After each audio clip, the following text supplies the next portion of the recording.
Okay, I'm back again, and once again, I'm gonna be recommending 3 animes for you guys to watch. And I have watched all 3 myself, and I would say I would recommend all of them for you, but let's go over them. But before we get into the recommendations, remember to like and subscribe. So without further ado, let's get on with it. The first anime I'm going to recommend is Record of Ragnarok.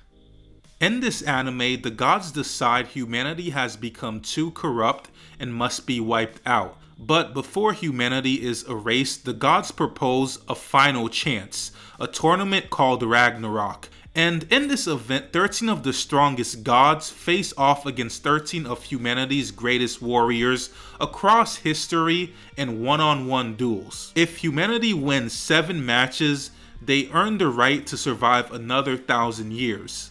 If the gods win, however, mankind is annihilated. To level the playing field, each human warrior is paired with a Valkyrie who transforms into a divine weapon suited for that fighter. To give you an idea of which humans are fighting against the gods, you have people like Jack the Ripper, Lubu, Adam, and yes, that Adam, fighting against gods like Zeus, Thor, and Hercules. Now obviously mortal humans can't fight against gods, but as I mentioned earlier, they are given divine weapons that actually give them a chance. This series is genuinely good, and I really did enjoy it. I mean, a battle-heavy show where gods fight humans. The concept itself is insane. The only thing is, and I mean the only thing, is if you're gonna watch this show, you have to be prepared for the pacing. Because yes, the pacing is slow. So essentially speaking, this series kicks off pretty fast in terms of the actual concept with the gods versus humans. So when the fights are happening, they basically have to give you the backstory while the fight is happening. Otherwise, it would be a 100-episode series if they gave you the backstory first before the whole tournament thing. So here's what ends up happening. So let's say that there's a god fighting a human. So once the fight is happening, let's say one of them throws a punch or something, or throws a spear. After they throw that spear, there's like 2-3 episodes of straight backstory. I swear to God, I can't make this up.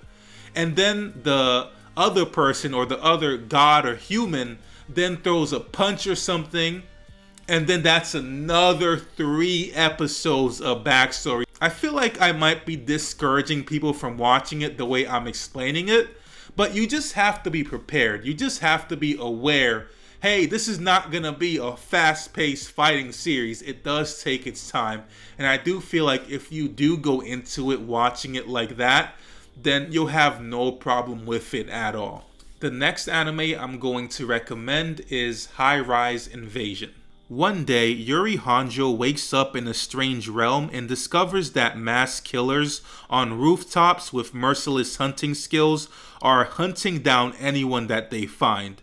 These masks force people into madness or suicide, creating an atmosphere of constant dread. Determined to survive and find her brother, Yuri has to adapt quickly, fighting against both the masked figures and other desperate survivors. As the story unfolds, the mystery deepens. Why were they brought there? What's the purpose of the masked people? And who controls this twisted world?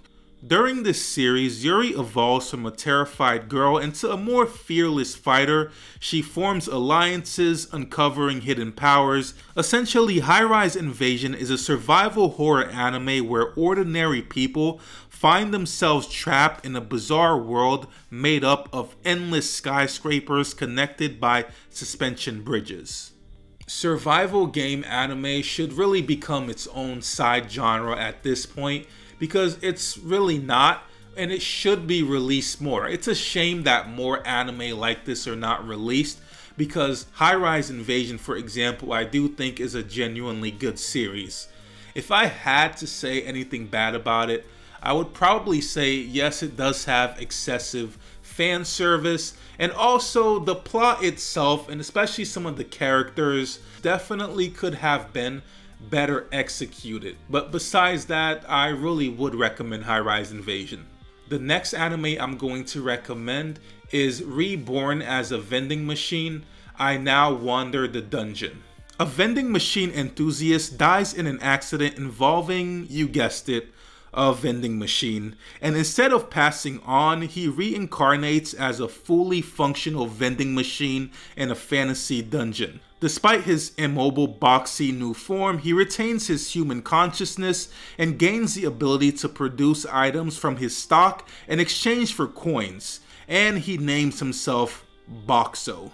Although he can't move or speak normally, he does survive using his wits, the wide variety of goods he can dispense, and the loyalty of adventurers who recognize his usefulness. And he does coincidentally have an ally, Lamis, who carries him on her back because she does have superhuman strength. And together they explore the dangerous dungeons, encountering monsters, and discover how even something as ordinary as a vending machine can become a hero in the right circumstances. So yes, this is ridiculous. The plot, the story, the name, it's a vending machine. These series are getting a lot more bolder, and when I saw this, I was like, you can't be serious. You can't mean to tell me this is a show about a vending machine. But that's exactly what it is. And from what I've seen, the people who badly review this show actually went into it taking it seriously, which kind of confused me because there's no way you can take this show seriously. I mean, just look at the plot. But when you don't take it seriously and you just watch it for what it is, it's not bad. It's on the same level as any other slice of life, low-level isekai. It's not that bad given that you don't take it seriously. And that's pretty much it for this video, guys. Remember to like and subscribe. Thanks for watching.